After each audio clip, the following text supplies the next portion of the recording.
Hello everyone, मैं are के sir. मैं एक बार फिर से आपका बहुत बहुत स्वागत करता हूं दोस्तों अपने इस यूट्यूब के प्लेटफॉर्म पे जिसका नाम है हिंदी प्रैक्टिस किंग। तो आइए दोस्तों, ज़्यादा देर ना करते हुए हम लोग जो बीपीएससी टीआरई 4.0 से रिलेटेड और यूपी टीचर भर्ती है या फिर पूरे भारत में जितने भी एग्ज़ाम्स हैं जिसके अंतर्गत हिंदी साहित्य के प्रश्न आते हैं, उन सारे एग्ज़ाम्स को टारगेट करते हुए हम लोग जो हिंदी साहित्य काव्य धारा के अंतर्गत हम लोग राम काव्य धारा को देख रहे हैं। तो आइए इसी श्रृंखला को आगे बढ़ाते हुए हम लोग ज़्यादा बातें ना करते हुए सीधे अपने प्रश्नों को सॉल्व करते हैं। तो बताइए इस प्रश्न का सही जवाब क्या होगा। नीचे दी गई रचनाओं के आधार पर आप लोग को बताना है कि इसमें कौन सा तुलसीदास के द्वारा रचित नहीं है। यहाँ पे ध्यान दीजिएगा, नहीं दिया है, कौन तुलसीदास के द्वारा रचित नहीं है वही बताना है। दोहावली नहीं है, या फिर हनुमान नाटक नहीं है, या फिर राम ध्यान मंजरी नहीं रचित है, या फिर वैराग्य संदीपनी नहीं रचित है। बताइए इसका सही जवाब क्या होगा। आप लोग देख ही रहे हैं, मैं आपको ट्रिक बताया हूँ। जहाँ भी संदीप आपको दिख जाए, या फिर आपको विनय दिख जाए, या फिर आपको वली दिख जाए, अगर यह तीन शब्द आपको कहीं भी दिख रहा है तो आप लोग समझ लीजिएगा कि वह जो किस भाषा में है, ब्रज भाषा में है। बाकी अगर इसके अलावा अगर कुछ भी दिखे तो आप लोग समझ जाइए कि तुलसी द्वारा रचित वह अवधी भाषा में है। किस भाषा में? अवधी। इन्हीं दो भाषाओं में तुलसीदास ने रचना की है।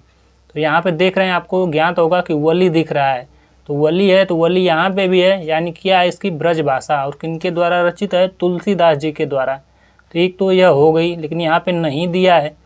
और क्या है? हनुमान नाटक। हनुमान नाटक के बारे में आप लोग को क्या ट्रिक बताया हूँ कि हनुमान जो क्या करते हैं कि राम भगवान हमारे कहाँ बसे हैं? हृदय में बसे हैं। कहाँ पे? हृदय में, यानी कि हृदय राम की रचना है। हृदय से हो गया हृदय राम। कहाँ बसे हैं? हृदय में। कौन कहते हैं? हनुमान जी। यहीं तो अपना हृदय या फिर सीना चीर को दिखाते हैं। तो क्या होगा? यह हृदय राम की जो नाटक या रचना है, हृदय राम की है। राम ध्यान मंजरी। राम भगवान किससे कहते हैं? मंजरी से कहते हैं। क्या कहते हैं कि अब तक जो गलती की सो की, लेकिन आगे से थोड़ा ध्यान रखना था, ध्यान से पूजा करना, तभी मैं प्रसन्न होऊंगा। और कब से? आगे से। आगे से हो गया अग्रदास। अग्रदास की यह रचना है। यह ट्रिक देखिए कितना अच्छा है। राम भगवान कहते हैं किससे? मंजरी से, कि आगे से तुम क्या करो? ध्यान रखो, अर्थात ध्यान से पूजा करो, तभी मैं प्रसन्न होऊंगा। इस तरह से यह किनकी रचना हो गई? अग्रदास की। और है वैराग्य संदीपनी। यहाँ पे देखिए संदीप मिल गया, तो मैं क्या बताया हूँ? संदीप है, अर्थात ये अभी जो इनकी किस भाषा में है? ब्रज भाषा में है। किनकी? तुलसीदास की है। तो इसमें आप लोग को मिल गया एक अग्रदास और एक हृदय राम। दो रचनाएं इनकी नहीं है। तो इस तरह से ऑप्शन बी, यानी 2 नंबर और 3 नंबर सही होगा। तो कौन सा हो जाएगा? Option B. इसी में 2 और 3 दिया है, यानी option B is the right answer. चलिए अगले प्रश्नों की ओर बढ़ चलते हम लोग। अगला प्रश्न है, तुलसीदास द्वारा कौन सी रचना ब्रज भाषा में है? बताइए आप लोग, मैं क्या ट्रिक बताया हूँ। कौन सी भाषा ब्रज में है जिसमें आपको संदीप दिख जाए, या फिर जिसमें आप लोग को विनय दिख जाए, या फिर जिसमें आप लोग को क्या दिख जाए? वली दिख जाए, या फिर जिसमें आप लोग को वली शब्द। अगर ये 3 शब्द आते हैं तो वह कौन सी रचना मानी जाएगी? ब्रज भाषा मानी जाएगी। तो देखते हैं, इसमें है गीतावली, यह है बिल्कुल ब्रज में है। पार्वती मंगल इसमें कहीं भी नहीं मिल रहा है, अर्थात यह अवधी में रचित है। रामलला नछू यह भी नहीं मिल रहा है, तो यह भी जो है अवधी भाषा में रचित है। किनकी? तुलसीदास की। बरवय रामायण यह भी नहीं मिल रहा है, अर्थात यह भी अवधी भाषा में रचित है। एकमात्र इनकी रचना मिली इस ऑप्शन के अकॉर्डिंग गीतावली, यही क्या है? ब्रज भाषा में है। चलिए इस तरह से ये सही जवाब होगा। अगला प्रश्न है, अगुणहि सगुणहि नहीं कछु भेदा, अर्थात निर्गुण व सगुण में कोई अंतर नहीं है, ऐसा कहने वाले कौन हैं? तुलसीदास हैं, या फिर मलिक मोहम्मद जायसी हैं, या फिर मंजन जी हैं, या फिर कबीरदास हैं? इसका सही जवाब हो जाएगा option A is the right answer. कौन है? तुलसीदास कहते हैं कि निर्गुण और सगुण में कोई अंतर नहीं है भाई, बस आपको भक्ति आनी चाहिए और भक्ति करनी चाहिए, ईश्वर एक है। ऐसा कौन कहते हैं? तुलसीदास कहते हैं। तुलसीदास के बारे में इनको समन्वयवादी कवि कौन कहा है? हजारी प्रसाद द्विवेदी। मैं आपको ट्रिक बताया हूँ कि जहाँ भी आपको समन्वय शब्द दिख जाए वहाँ आप हजारी प्रसाद द्विवेदी लगाइए, और जहाँ आपको क्या क्या दिख जाए? जनता शब्द दिख जाए, या फिर प्रौढ़ता या प्रौढ़ शब्द दिख जाए, वहाँ पे आप लोग क्या लगाइए? वहाँ पे आप लोग शुक्ल को लगाइए। यह ट्रिक मैं आप लोग को बताया हूँ, बहुत कारगर ट्रिक है, याद रखिएगा, बहुत मोस्ट इम्पॉर्टेंट है। हजारी प्रसाद द्विवेदी तुलसी जी के बारे में कहते हैं कि भारतवर्ष का लोकनायक वही हो सकता है जो क्या करने में, जो समन्वय करने की अपार धारण की क्षमता जो है रखता हो। ऐसे कौन है? तुलसीदास हैं। शुक्ल जी कहते हैं कि इनकी जितनी भी रचनाएँ वह क्या हैं? प्रौढ़ रचनाएँ हैं। किन के बारे में कहते हैं शुक्ल जी? तुलसीदास के बारे में।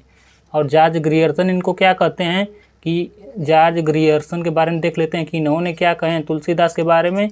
इन्होंने इनको लोकनायक कहे हैं। क्या कहे हैं? लोकनायक कहे हैं। किनको? तुलसीदास को। यह जो है कहते हैं ग्रियर्सन जी की बुद्ध देव के बाद सबसे बड़ा लोकनायक तुलसीदास हैं। ऐसा कौन कहते हैं? ऐसा जॉर्ज ग्रियर्सन जी कहते हैं। अच्छा, आप लोग लगे हाथ बता ही दीजिए कि तुलसीदास को कली काल का वाल्मीकि किसने कहा है? कली काल का वाल्मीकि। कली काल का मतलब हो गया कलयुग का वाल्मीकि। बताइए किसने कहा है? यह कहे हैं इनको नाभादास ने। किसने कहे हैं? नाभादास ने। और आप लोग बताइए मुगल काल का सबसे महान व्यक्ति इनको किसने कहा है कि मुगल काल का सबसे महान व्यक्ति यही है? ऐसा किसने कहा है इनको? बताइए। ऐसा कहने वाले कौन है? ऐसा कहने वाले स्मिथ जी हैं। कौन है? स्मिथ जी हैं। अच्छा, आप लोग बताइए तुलसीदास को एक और क्या कहते हैं? जातीय कवि। जातीय कवि कौन कहा है? बताइए तुलसीदास को। ऐसा करने वाले कौन है? रामविलास शर्मा है। कौन है? रामविलास शर्मा है। याद रखिएगा, बहुत मोस्ट इम्पॉर्टेंट मैं पढ़ा रहा हूँ, यह सारे प्रश्न करा रहा हूँ। आप लोग एक और इनके बारे में कहते हैं, क्या कहते हैं? मानस का हंस। तुलसीदास को मानस का हंस किसने कहा है? बताइए कमेंट बॉक्स में। हंस क्या करता है? अमृत और पानी को अलग करता है, या फिर अमृत पीता है, यानी कि अमृतलाल नागर की है। किसने कहा है? अमृतलाल नागर ने इनको कहे हैं। याद रखिएगा, सुपर मोस्ट इम्पॉर्टेंट यह प्रश्न है, याद रखिएगा। तुलसीदास से रिलेटेड मैं सारे फैक्ट को बहुत डीपली करा रहा हूँ। चलिए अगले प्रश्नों की ओर बढ़ चलते हैं हम लोग। अगला प्रश्न है, साहित्य को सूर सरिसम अर्थात गंगा के समान सबका हितकारी घोषित किसने किया है? बताइए। गंगा के समान जो साहित्य है सबका हित चाहती है, ऐसा किसने कहा है? केशवदास ने, या फिर रामानंदाचार्य ने, या फिर सूरदास ने, या फिर तुलसीदास ने? इसकी पूरी पंक्ति मैं नीचे लिख दिया हूँ कि कीरति बनिति भूति बल सोई, असुर सरी सम सब कह हित होई। अर्थात कीरति से हो गया कीर्ति है, या फिर यश कह सकते हैं। और भनिति का मतलब कविता होता है, और भूति का मतलब धन, और भली का मतलब अच्छी। अर्थात यश, कविता और धन वही अच्छी है जो गंगा के समान सबका क्या हित चाहती हो, अर्थात हितकारी हो। ऐसा कहते हैं, कहने वाले कौन है? ऐसा कहने वाले हैं तुलसीदास। कौन है? Option D, Tulsidas is the right answer. क्या हो जाएगा? तुलसीदास ऐसा कहते हैं। चलिए अगले प्रश्नों की ओर बढ़ चलते हैं हम लोग। यह जो किसकी है पंक्तियाँ, यह आप लोग कमेंट बॉक्स में बताइए किसकी है? बालकांड की है। किसकी? बालकांड से लिया गया है। याद रखिएगा, अच्छा प्रश्न है। चलिए अगले प्रश्नों की ओर बढ़ चलते हैं हम लोग। अगला प्रश्न है, बरवय रामायण के नामकरण का आधार क्या है? बताइए क्यों इसे बरवय रामायण कहा गया? क्योंकि उसमें ज़्यादा बरवय छंद है, या फिर रहीम का झुकाव उसमें है, या फिर इसमें छंद का पता ही नहीं है, या फिर तुलसी का बिरवा है, या फिर बिरह कर सकते हैं। किस कारण इस जो है इसका नाम बरवय रामायण रखा गया? क्योंकि इसमें क्या है? बरवय छंद प्रधान है। क्या है? बरवय छंद प्रधान है। और बरवय छंद में होता क्या है कि जल्दी इसमें जो 4 पंक्तियाँ होती हैं, इसमें पहले और तीसरे में 12-12 और दूसरे और चौथे में 7-7 क्या होती हैं? मात्राएं होती हैं। इसको क्या कहते हैं? इसको बरवय छंद कहते हैं। और यह किस प्रकार का छंद है? यह अर्ध सममात्रिक है। क्या है? अर्ध सममात्रिक, अर्थात आधे आधे का क्या है? समान छंद है, और आधे आधे क्या है? समान है। ऐसे आप लोग याद रख सकते हैं। यह क्या है? एक मुक्तक काव्य है। चलिए अगले प्रश्नों की ओर बढ़ चलते हैं हम लोग। अगला प्रश्न है, इस तरह से इसका option A is the right answer हो जाएगा। क्या हो जाएगा इसका? Option A is the right answer हो जाएगा। याद रखिएगा, अच्छा प्रश्न है। इस तरह इसका क्या हो जाएगा, ऑप्शन ए बरवय छंद इज द राइट आंसर। कहाँ चला गया, चलिए। तुलसीदास को लोक नायक कहने वाले कौन है, बताइए। जस्ट मैं ये भी बताया हूँ कि तुलसीदास को कौन लोक नायक कहा है। रामविलास शर्मा कहे हैं, या फिर शुक्ल जी कहे हैं, या फिर हजारी प्रसाद द्विवेदी कहे हैं, या फिर जॉर्ज ग्रियर्सन कहे हैं, बताइए।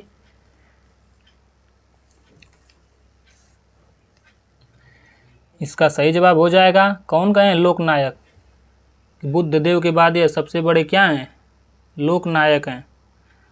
ऐसा कहने वाले कौन हैं, बताइए आप लोग। याद है या फिर सब कुछ भूल गए।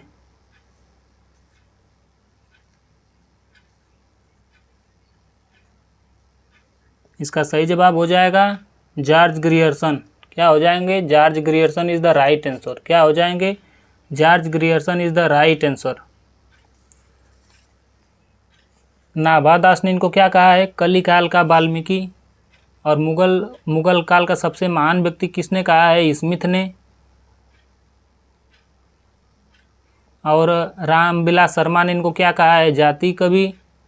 और अमृत लाल नागर ने इनको क्या कहा है, मानस का अंश। याद है आप लोग को या फिर सब कुछ भूल गए। चलिए अगले प्रश्नों की ओर उन्मुख हो चलते हैं। अगला प्रश्न है, रामलला नछो की रचना की शैली क्या है, बताइए। अवधि लोकगीत है, या फिर सवैया प्रधान है, या फिर छप्पय छंद विशिष्ट है, या फिर सतसई व्रत है, बताइए। इसका सही जवाब हो जाएगा option A is the right answer. क्या है, मैं क्या बताया हूँ, किस भाषा में होगी, अवधि भाषा में। क्योंकि यहाँ संदीप, विनय या वली नहीं है, तो क्या हो जाएगी, अवधि भाषा। और यह क्या है, लोक गीत है, इसमें गीत ही काव्य है, अर्थात गा कर सुनाने वाला है, क्या है, प्रबंध काव्य के अंतर्गत आता है। और किस छंद में है, सोहर छंद में है। चलिए अगले प्रश्नों की ओर बढ़ चलते हैं हम लोग। अगला प्रश्न है, विनय पत्रिका के बारे में कौन सा कथन सही नहीं है। यहाँ पे ध्यान दीजिए, नहीं दिया है। किसके बारे में, विनय पत्रिका के बारे में। इसका दूसरा नाम क्या है, राम विनयावली है, राम विनयावली। दूसरा नाम क्या है इसका, राम विनयावली। या फिर इसी को विनयावली भी कह सकते हैं, या फिर राम गीतावली भी कह सकते हैं, राम गीतावली भी कह सकते हैं। इसे क्या कहा जाता है, इसके और क्या कहा जाता है, इधर गा कर सुनाने वाला है, इसलिए इसको कहते हैं भक्तों के गले का कंठहार। क्या कहते हैं, भक्तों के गले का कंठहार है। क्या है, कंठहार है, याद रखिएगा, अच्छा प्रश्न है। इसमें पूछा कौन एक कथन नहीं है। इसमें कुल 270 पद हैं, नहीं गलत बात है। आप लोग को लग रहा होगा सही, लेकिन नहीं। मैं क्या बताऊँ, 279 है। कितना है, 279 है, यानी इसमें 9 कम दिया गया है, यह सही होगा। यानी कि ऑप्शन इसमें नहीं पूछा तो यहीं एक हो जाएगा, बाकी सब सही है। इसमें सर्वप्रथम गणेश जी की वंदना करते हैं, बिल्कुल सही बात है। यह ब्रज भाषा में लिखी गई है, मैं बताया हूँ। विनय, संदीप और वली आ जाएगा तो ब्रज भाषा हो जाएगा, बिल्कुल सही बात है। इसकी गणना आत्मनिवेदन परक, बिल्कुल गणेश जी से वंदना कर रहे हैं, बिल्कुल आत्मनिवेदन परक है। गीत काव्य अभी बताया हूँ, इसलिए गाकर सुनाते हैं, इसीलिए क्या है, भक्त के गलों का कंठहार कहा गया है। तो क्या हो जाएगा, option A is the right answer. अगला प्रश्न है, निम्नलिखित में से किस रचना में तुलसीदास की रचना नहीं है, बताइए। कौन सी तुलसीदास के द्वारा रचित नहीं है, बरवय रामायण, या ध्यान मंजरी, या कवित्त रामायण, या कृष्ण गीतावली। यहाँ पे क्या है, ध्यान मंजरी। अगर यहीं पे राम ध्यान मंजरी होता तब तो सही हो जाता, लेकिन यहाँ पे तो फिर किसका हो जाता, अग्रदास का। किसका हो जाता, अग्रदास का। यानी कि आगे जो है ध्यान दीजिए, यानी अग्रदास का है। अगर यह नहीं भी है तो भी अग्रदास की। ध्यान मंजरी कहिए, राम ध्यान मंजरी कहिए, किनकी है, अग्रदास की है। और कृष्ण गीतावली किनकी, यहाँ पे वली लग गया है, ब्रज भाषा में, तुलसीदास की है। बरवय रामायण अवधि भाषा में है, तुलसीदास की। कवित्त रामायण यह भी अवधि भाषा में है। तो इस तरह से option B is the right answer हो जाएगा। क्या हो जाएगा, ध्यान मंजरी। यह किनकी है, यह अग्रदास की है। चलिए अगले प्रश्नों की ओर बढ़ चलते हैं हम लोग। अगला प्रश्न है, तुलसीदास ने कलयुग का वर्णन, या फिर इसी को कली काल भी कह सकते हैं, क्या कह सकते हैं, कली काल। कली काल का वर्णन कवितावली के किस कांड में किया है? कवितावली में भी कितने कांड हैं? 7 कांड हैं। रामचरितमानस में कितने कांड हैं? 7 कांड हैं। बताइए कलयुग का वर्णन किस में किया गया है? उत्तर कांड में, या लंका कांड में, या सुंदर कांड में, या फिर बाल कांड में? इसका सही जवाब होगा ऑप्शन ए, उत्तर कांड में। उत्तर कांड में क्या है? कलयुग का वर्णन किया गया है, कलयुग के बारे में बताया गया है। तुलसीदास बताए हैं कि माता पिता की लोग सेवा नहीं करेंगे, वृद्धाश्रम में छोड़ देंगे, बहुत ही उदंड बालक होंगे, ये सब तुलसीदास बताए हैं। किसमें बताए हैं? उत्तर कांड में, याद रखिएगा। चलिए अगले प्रश्नों की ओर बढ़ चलते हम लोग। अगला प्रश्न है, तुलसीदास का रामचरितमानस किसमें लिखा गया है? गीत पद्धति में, या सवैया छंद में, या छप्पय और कवित्त पद्धति में, या फिर दोहा चौपाई छंद में? इसका सही जवाब हो जाएगा, आप लोग देखते हैं पूरे जो है रामायण किसमें है? चौपाई में है। चौपाई में देखते हैं आप लोग, कहीं भी हरि कीर्तन होता है तो लोग रामचरितमानस का पठन करते हैं तो किस तरह करते हैं? चौपाई दोहा में ही करते हैं। अर्थात इसमें क्या है? कड़वक छंद है। कौन सा? कड़वक कह सकते हैं। कड़वक का मतलब 5 या 7 चौपाई आ जाती है, उसके बाद एक दोहा छंद आ जाता है। इसको क्या कहते हैं? इसको कड़वक कहते हैं। और इसमें रामचरितमानस में कितना दोहा है? इसमें 1074 दोहा है। कितना है? 1074। और इसकी रचना कब हुई थी? रामचरितमानस की रचना संवत 1631 विक्रमी संवत में हुई थी। और ईस्वी में कोई पूछ देगा तो 57 वर्ष घटाकर हम लोग कितना बता देंगे? इसमें से 7 में से 4 गया, 4 7, यहाँ पे हो जाएगा 15। 1574 ईस्वी में इसकी रचना हुई थी, आप लोग बताएंगे। और पूरा इसमें होने में कितना वक्त लगा? चैत्र के महीने में स्टार्ट हुआ और उस दिन का नाम था मंगलवार। और वह दिन एक उत्सव का दिन था, वह दिन था रामनवमी का। इसी दिन से यह रचना स्टार्ट हुई और पूरा होने में 2 वर्ष 7 महीने और 26 दिन लगे थे। याद रखिएगा, इतना डीपली बहुत है। चलिए आगे हम लोग बढ़ चलते हैं। हम लोग अगला प्रश्न है, लाज न आवत आपको दौरे आयउ साथ, ऐसा कहने वाला कौन है? सूरदास से कहा गया, या फिर मीराबाई से कहा गया, या कबीरदास से कहा गया, या तुलसीदास से कहा गया? तुलसीदास से यह कहा गया। किससे कहा गया? तुलसीदास से। कौन कहीं? यह जो रत्नावली इनकी पत्नी थी वहीं कहीं। वह जो अब मायके चली गई थी तो इनसे रहा नहीं गया। शाम को यह भी जो उनके मायके पहुंच गए, अर्थात अपने ससुराल, तब वह इनसे कहीं कि लाज न लागत आपको दौरे आयो साथ, अधिक धिक ऐसे प्रेम को कहाँ कहो मैं नाथ, इस अस्थि चर्म मैं देह मम, तामे ऐसी प्रीति अतैसी जो श्री राम म, होती न ऐसी भवभीति। अर्थात इस हाड़ मांस के शरीर के लिए इतना आप परेशान हैं, अगर राम की आप भक्ति करते हैं तो आप बहुत उत्कृष्ट हो जाते हैं, पूरे समाज में क्या पूरे विश्व में विख्यात हो जाते हैं। ऐसा इनके क्या बात लग गई और वहाँ से चले आए और सीधे राम की भक्ति करने लगे। और देख ही रहे हैं कि तुलसीदास कितने बड़े नाम हो गए। तो इस तरह से किसकी रचना है? किनके बारे में कहा गया है? तुलसी के बारे में कहा गया है। Option D is the right answer. अगला प्रश्न है, तुलसीदास ने किस काव्य की रचना सूरदास के अनुकरण पर या कहने पर की है? गीतावली की है, या दोहावली की है, या जानकी मंगल की है, या फिर कवितावली की है? इसका सही जवाब हो जाएगा गीतावली। गीतावली की हैं। इनके कहने पर की हैं? सूरदास के कहने पे की हैं। याद रखिएगा, रहीम वगैरह में कंफ्यूज ना होइएगा। सूरदास के कहने पे की हैं। किस भाषा में है यह गीतावली? ब्रज भाषा में। वली लगा है तो आप समझ सकते हैं। अगला प्रश्न है, आरती की जय हनुमान लला की, इसके रचयिता कौन है? नाभादास हैं, या तुलसीदास हैं, या रामानंद हैं, या फिर रामानुज हैं? बताइए। इसका सही जवाब हो जाएगा रामानंद है। कौन? रामानंद है। Option C is the right answer. इनके द्वारा और रचित रचनाएं कौन कौन सी हैं? एक तो वैष्णव मताब्ज भास्कर है, वैष्णव मताब्ज भास्कर इनकी एक रचना है। और इनकी एक रचना है श्री रामार्चन पद्धति है, श्री रामार्चन पद्धति है। और इनके द्वारा रचित रचनाएं हैं, कौन कौन सी हैं? योग चिंतामणि है, कौन सी है? योग चिंतामणि है। और इनकी एक रचना है राम रक्षा स्तोत्र है, राम रक्षा स्तोत्र। और इनके द्वारा एक और रचना रचित है, उसका नाम है आनंद भाष्य। क्या नाम है? आनंद भाष्य।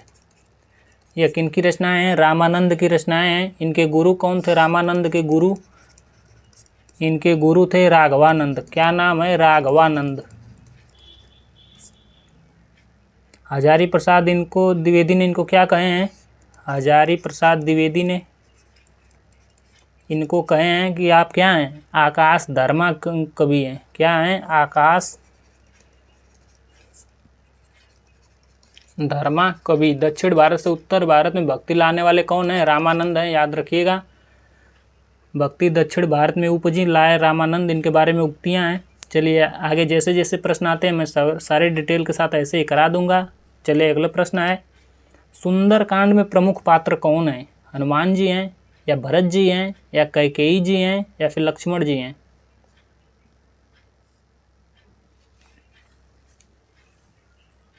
इसका सही जवाब है हनुमान जी हैं। सुंदरकांड के प्रमुख पात्र कौन है? हनुमान जी हैं। सुंदरकांड में और क्या क्या होता है? सुंदरकांड में इसमें सीता और त्रिजटा संवाद है, सीता त्रिजटा संवाद है। और इसमें क्या है? लंका दहन है, हनुमान जी लंका जलाते हैं, उसका भी है इसी में।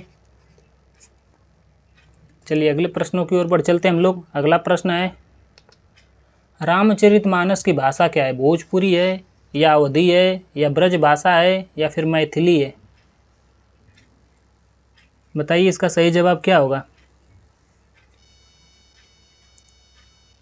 इसका सही जवाब है ऑप्शन बी। कौन सी भाषा है? अवधी भाषा में लिखा गया है रामचरितमानस। चलिए अगला प्रश्न है, निम्नलिखित तथ्यों को कालक्रम के अनुसार लिखिए। आचार्य रामचंद्र शुक्ल ने हिंदी साहित्य का इतिहास लिखा, यह किस सन में है? यह है 1929 में। कब लिखे थे? 1929 में लिखे थे। तुलसीदास ने रामचरितमानस की रचना कब किए हैं? मैं क्या बताऊँ, 1574। अगर ईस्वी में पूछे तो 1574 ईस्वी में किए हैं। अज्ञेय द्वारा तार सप्तक का प्रकाशन कब किया गया? यह 1935 में किया गया। और जयशंकर द्वारा कामायनी की रचना कब की गई? यह 1943 में की गई। इस तरह से इसका सही जवाब हो जाएगा, ये हो जाएगा पहले या बाद में, यानी कि C, option C is the right answer. क्या हो जाएगा? C is the right answer हो जाएगा, याद रखिएगा। अच्छा प्रश्न है। अगला प्रश्न है, तर्क और क्या है? स्थापना और तर्क में विचार करना है। पहले स्थापना पहले क्या है? तुलसीदास ऐसा मानते हैं कि निर्गुण रूप सुलभ अति, असगुण जान नहीं कोय, असुगम अगम नाना चरित, असुनि मुनि मन भ्रम होय। इसमें क्या कहा गया है? इसमें कहा गया कि निर्गुण और सगुण दोनों क्या है? एक ही रूप हैं और उसमें कोई भेदभाव नहीं है। तो बिल्कुल सही बात है, तुलसीदास तो ऐसा मानते ही हैं। क्योंकि सगुण आकार की उपासना और क्योंकि सगुण अर्थात जिसमें जिनका रूप हो उनकी उपासना और अनुभव के दायरे में लाना सहज है, जबकि निर्गुण निराकार की उपासना अनुभूति नितांत है। बिल्कुल गलत बात है भाई, यहाँ पे निर्गुण निराकार के जो है अनुभूति के नितांत है, नहीं भाई, अनुभूति के परक है। यानी कि ए सही हो जाएगा, बी गलत हो जाएगा। ए सही और बी गलत। Option B is the right answer हो जाएगा, क्योंकि सहज नहीं है। यहाँ पे सहज दिया है, यहाँ पे सहज दिया है कि सहज नहीं है भाई, बिल्कुल उल्टा कर दिया है। जो ये वाला ए है इसी का बिल्कुल उल्टा कर दिया है। ध्यान से पढ़िए, आप लोग को पता चल जाएगा। यहाँ पे लिखा है कि सगुण जो है उसका कोई नहीं जानता, और यहाँ पे क्या लिखा कि सगुण की उपासना क्या है कि सहज है। देखिए बिल्कुल यहाँ लिखा है कि सगुण कोई नहीं जान सकता, और यहाँ पे लिखा है कि सहज है, कोई जान भी नहीं सकता, फिर सहज कैसे हो सकता है भाई? बिल्कुल उल्टी बात है, बिल्कुल इसका विपरीत अपोजिट दिया है। ए सही हो जाएगा, बी गलत हो जाएगा। चलिए अगले प्रश्न की ओर बढ़ चलते हम लोग। अगला प्रश्न है, निम्नलिखित में से कौन स्वामी रामानंद के शिष्य नहीं है? अनंतानंद नहीं है, या फिर सुखानंद नहीं है, या फिर नरहरियानंद नहीं है, या फिर रैदास नहीं है, या फिर एक ऑप्शन हमारी तरफ से आप ले लीजिए कि सभी हैं।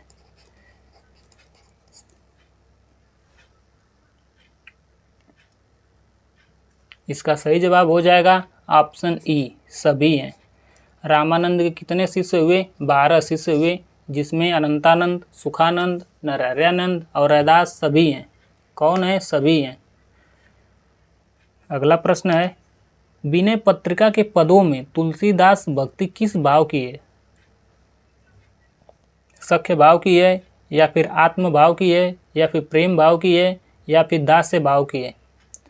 तुलसीदास भाई राम को क्या करेंगे? क्या करेंगे? दास से हैं, सीधी सी बात है।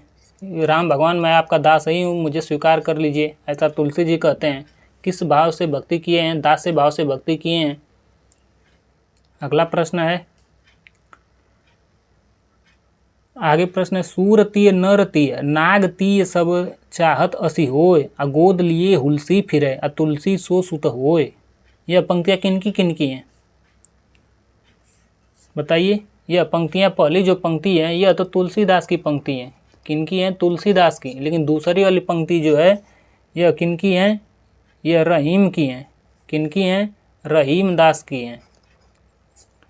पहले सूरती नरती नागती सब चाहत असी होय, ऐसा तुलसीदास लिखकर जब रहीम के पास अपना पत्र भेजते हैं तो रहीम दास उसके उत्तर में लिखते हैं कि गोद लिए उलसी फिरे, तुलसी सो सुत होय।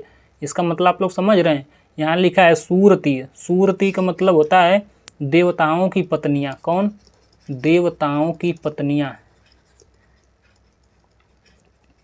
अब यहाँ पे लिखा है नरती, और नरती का मतलब हो गया मनुष्यों की पत्नियाँ। कौन? मनुष्यों की पत्नियाँ। और यहाँ पे लिखा है नागती। नागती का मतलब हो गया नागों की पत्नियाँ। नागों की पत्नियाँ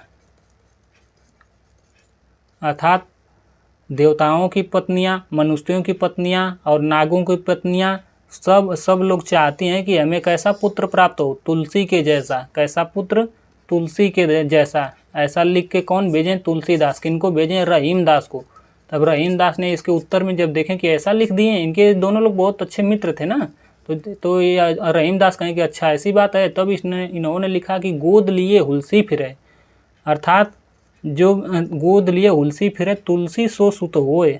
ऐसा तब तो आपकी माता आपको गोद में जब ली हैं तब तो वो भाग्यशाली महसूस कर रही होंगी।